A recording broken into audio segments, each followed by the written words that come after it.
हर हर Mahadev. Hello everyone, good morning. আমার নতুন আবারও একটা ব্লগে তোমাদের সবাইকে অনেক স্বাগত আর অনেক ভালোবাসা। যে যেখান থেকে আমার ব্লগটা দেখছো, আশা করছি সকলে খুব ভালো আছো, সাথে সুস্থ আছো। আর ঈশ্বরের কৃপাতে আমিও বেশ ভালো আছি। তো এখন ঘড়িতে বাজে সকাল 9টা, আর আজ কিন্তু শিবরাত্রি। এই দিনটার জন্য প্রায় অনেকেই অপেক্ষা করে থাকে, তাদের মধ্যে কিন্তু আমিও একজন। আসলে জানো তো, এই ভোলা বাবার নাম নিয়েই আমার দিন শুরু হয়, আর এই ভোলা বাবার নাম নিয়েই কিন্তু আমার দিন শেষ হয়। আমি এনাকে খুব মেনে থাকি, বিশ্বাস করে থাকি। বলতে পারো আমি ভগবান মানে প্রত্যেকটা ভগবানকেই মেনে থাকি, তবে ভোলা বাবার উপর আমার একটা আলাদা বিশ্বাস রয়েছে, জানো তো। এই আর কি। যাই হোক, তো আজকে ভেবেছিলাম প্রায় অনেক ভোর ভোর উঠে সমস্ত কাজকর্ম সেরে নেব, নিয়ে তারপরে যেহেতু সকাল 9:30টার মধ্যে তিথি লেগে পড়ছে, তাহলে সকালে স্নান ফান করে পুজোটা ঝটপট করে কমপ্লিট করে নেব। তা আর হলো না। আসলে কি হয়েছে বলো তো, যতক্ষণ না পাগলা বের হয় ততক্ষণ না আমি ঠিকঠাক করে কাজ করতে পারি না, জানো তো। ওর এটা প্রয়োজন হয় হাতের সামনে দিতে হয়, ওর ওইটা প্রয়োজন হয় হাতের সামনে দিতে হয়। ও বেরিয়ে যায়, তারপরে কিন্তু আমি মনের মতো করে কাজ করতে পারি। তো ও বেরোলো কিছুক্ষণ আগে আর কি। তারপর এই যে দেখো, একটু মাথায় তেল লাগিয়ে নিলাম, আর তারপরে সমস্ত কাজে হাত দেবো, জানো তো, ঝটপট ঝটপট করে। তো তার ফাঁকে দেখো, আগে সাবুটাকে ভিজিয়ে নিচ্ছে আর কি, যেহেতু আজকে তো আমরা সাবু আর ফল ছাড়া কিছুই খেতে পারবো না আজকে, মানে এখন দিনে তো খেতে পারবো না, সেই সন্ধ্যের জল ঢেলে আসার পর তারপরে আর কি খেতে পারবো। তো সেই জন্য সাবুটাকে ভিজিয়ে নিচ্ছি। আর এইদিকে দুটো বিস্কিট আনা হয়েছিল আর কি। তো বিস্কিটটা থাকলে কী হয় বলো তো বন্ধুরা, অনেক সময় ধরো খাবার নেই বা হাতের সামনে কিছু নেই, বানাতে হবে, তার আগে কিন্তু একটু বিস্কিট জল খেতে পারি। আর তার থেকেও বড় কথা, আমাদের কালু ভলুর জন্যে, জানো তো। মানে যখন ধরো তুমি বাজার করতে গেলে বা দোকান থেকে এলে, তুমি পেছন পেছন পুরো বাড়ি অবধি আসবে, আর তারপর যদি তুমি বিস্কিটের প্যাকেট না আনো, কিছু না দাও, মুখের দিকে তাকাবে মায়া ভরা মুখ নিয়ে। বিশ্বাস করো, ধরো ওই মায়া ভরা মুখ দেখলে না এত খারাপ লাগে যে কি বলবো। তখন ভাবি কি করে ভুলে যায় একটা বিস্কিটের প্যাকেট আনতে। যাই হোক, এই বিস্কিটের প্যাকেটটা কাজে লাগবে আমাদেরও ওদেরও, দুটো একটা করে ওদেরকেও দিতে পারবো, জানো তো। তো এদিকে দেখো, দুটো বিস্কিট কিন্তু দুটো কৌটে আলাদা আলাদাভাবে ভরে নিচ্ছি। তো এগুলোকে গুছিয়ে জায়গা মতো রাখবো। আর আজকে তো সাবু মাখা হবে, নারকেল কুচি, কলা, সন্দেশ সব কিছুই দেওয়া হবে। তবে জানো তো, টেস্টটা ঠিকভাবে আনতে পারবো না। মা মাখলে না একটা আলাদাই টেস্ট হয়, জানো তো। মা আবার ওই যে নীল ষষ্ঠী বলে, সেদিনকে মা আবার সাবু মাখবে। মায়ের হাতে সাবু মাখা কিন্তু খুব ভালো লাগে। এমনি আমি সাবু মাখা পছন্দ করি না, তবে যেহেতু পুজো পার্বণে খেতে হয়, বিশেষ করে আমাদের শ্রাবণ মাসে তো খেতেই হয় আর কি। তো এই জন্য না অভ্যাস করে নিয়েছি, যেহেতু খেতে হবে। এমনি আমি পছন্দ করি না, মা মাখলে তবে একটু শান্তি করে খেতে পারি, জানো তো। এই আর কি। আর আজকে দেখো, তাড়াহুড়ো করে আমি কাজ করছি, কেন বলো তো। অ্যাকচুয়ালি তাড়াহুড়ো করে কাজ করে আমার একদম পোষায় না। মানে আমি একটু ধীরে সাস্তে কাজ করতে ভালোবাসি। কিন্তু এখানে যেহেতু প্রায় 9টা বাজিয়ে দিয়েছি, আর পুজো পার্বণের দিন তো বেশিক্ষণ বাসি ঘর ফেলে রাখতে একদম ভালো লাগে না, জানো তো। আর এটাই হয়েছে আজকে। ওই জন্য তাড়াহুড়ো করে কাজগুলোকে করার চেষ্টা করছি।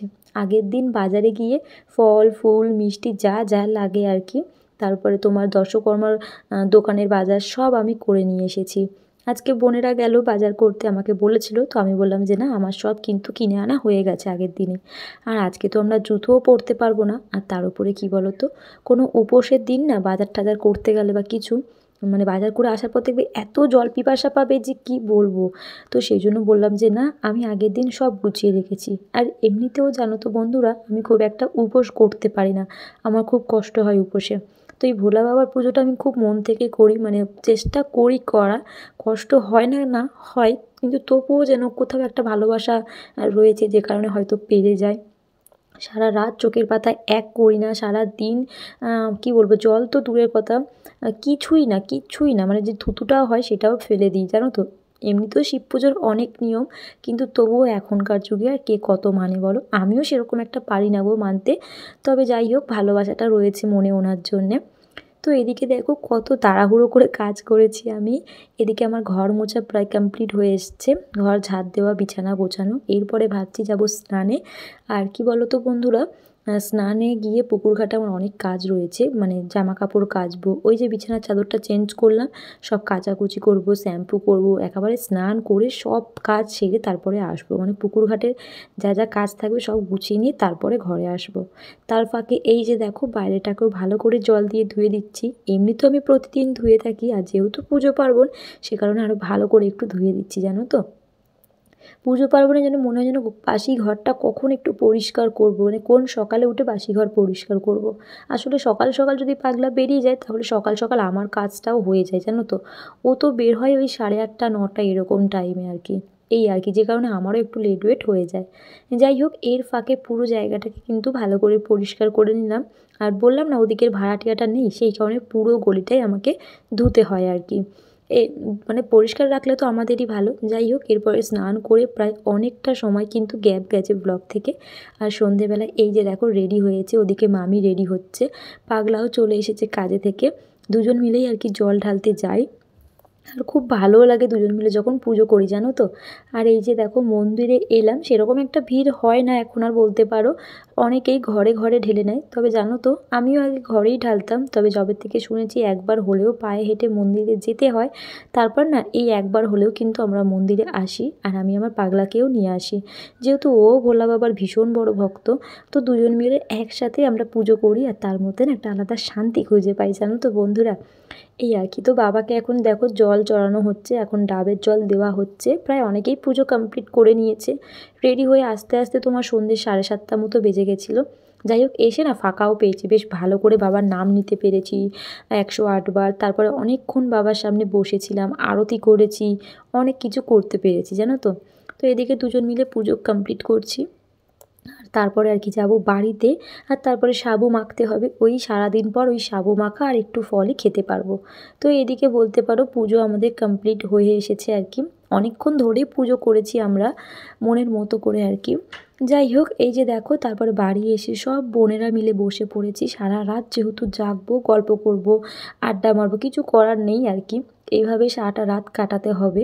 আর জানো তো হয়তো অনেকেই বলে থাকবে যে একদিনের পুজো বলে এত ভালোবাসা, না, সারাটা জীবন ওনাকে আমরা ভালোবাসি। তবে কি বলো তো, এই বিশেষ দিনগুলোতে না একটু পুজো তো হয়, সাথে আমাদের একটা মনের মধ্যে ভালো লাগা কাজ করে যে আজ এই আজ ওই। এমনি সারা বছর কি সারা প্রত্যেকটা দিন ওনাকে আমরা ডাকতে থাকি কোনো না কোনো কারণে, বা এমনিতেই ওনাকে নাম নিই, সকালবেলা ঘুম থেকে ওঠার আগেই ওনাদের দর্শন করি। যাই হোক, তো এইভাবে আমাদের দিনটা কাটলো। তো চলো টাটা।